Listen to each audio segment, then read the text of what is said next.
Oh, the sea's great. The sea, I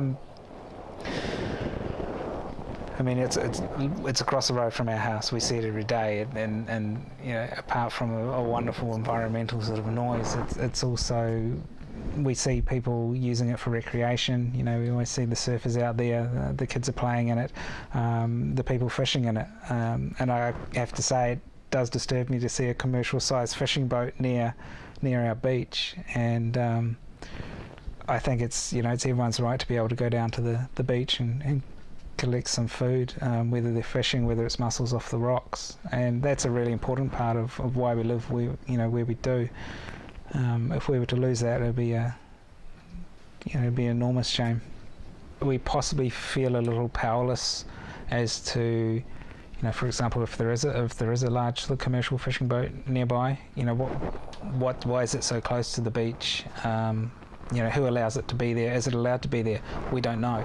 And I guess those are the biggest issues that I have, is that, you know, what power do we have to say, look, you know, within a 2-kilometre radius of our shores, where people live, where people depend on the sea for, you know, for food, for feeding their families, you know, how can we keep that going? How can we keep that a community resource and not a commercial resource? The oil and gas industry, I guess, I don't see it lasting forever.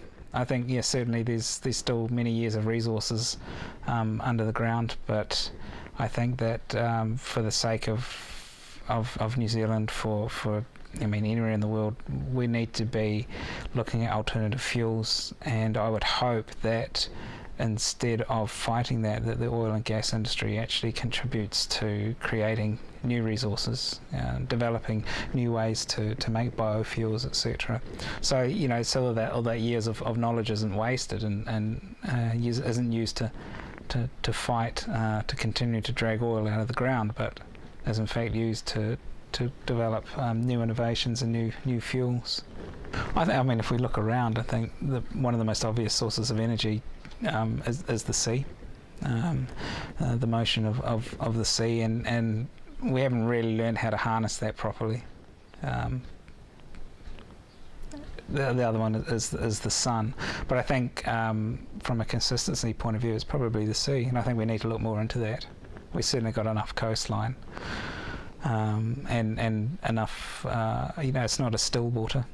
You know, so I think I'd be more than happy to support that. I think that there needs to be more access to faster internet networks, so that you're less reliant on your basic sort of farming and oil and gas industries, large sort of industrial economies, and you start to bring in more of a knowledge economy.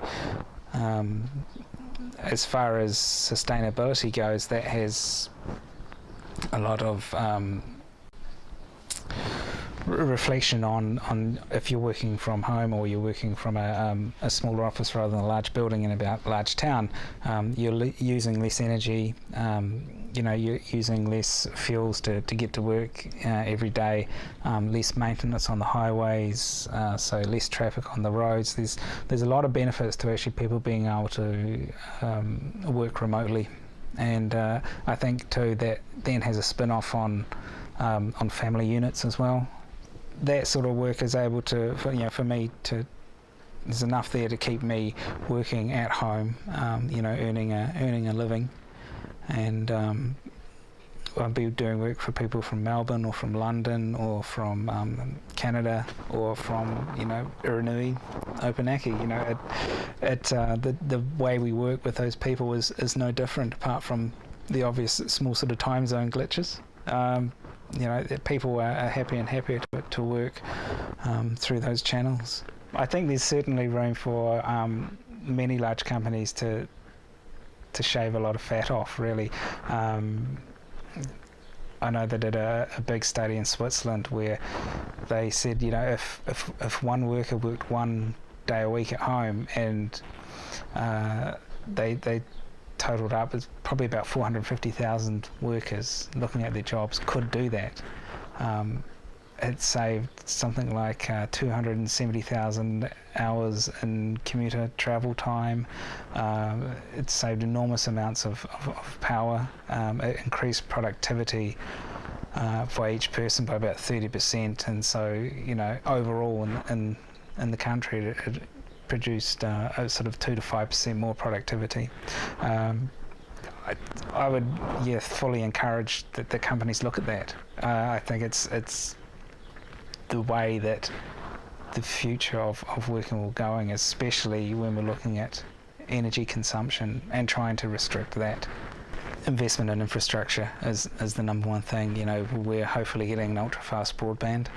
When are we getting it, and will it come to my house? That's what I want to ask. And I think once the infrastructure is laid out, then there will be certain functions that you'll miss from a typical office, and a community centre I think will start to expand to not only just be a hall where the local play centre or community group hosts something, but it will perhaps also have some commercial activities based around it too. Whether it's business services or meeting rooms and that type of thing. So I think there's an expansion, going to be expansion on community assets as well. So definitely infrastructure, faster broadband, big pipes. So how important is community to you? Massive. Yeah, absolutely massive. Another reason why that's what keeps us here is this amazing community. I've never lived in a place that has such a warm community, and it comes down to people knowing who you are, who your kids are. There's always a pair of eyes looking out for them. People enjoy the environment that we have. They're here for a reason, and so they all look after it. Very, very proud of the parks and reserves that we have here. It's interesting, overseas, in cities like London, people don't have backyards, but they do have community parks, and you'll go there and it's absolutely full of people, and people mingling and talking, and there's some special sort of element about that does create a community. Now they may go off and never talk to each other again, and I think that's just the nature of the big city, but our parks here are a lot prettier, but again they bring a community together, and I think I'd much rather see more parks than backyards.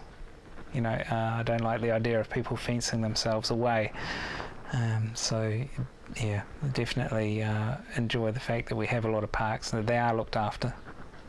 And they generally are well fitted into the natural environment. Have to move to Palmerston North. Just be just the same. That would really ruin the environment here. There's no denying that Taranaki is a jewel, and is a jewel because of those things. It's because it has a mountain and a coastline. But if they all go, then a lot of it will be uninhabitable, really. There'll be a large evacuation if the mountain was to blow. That would be tricky in itself.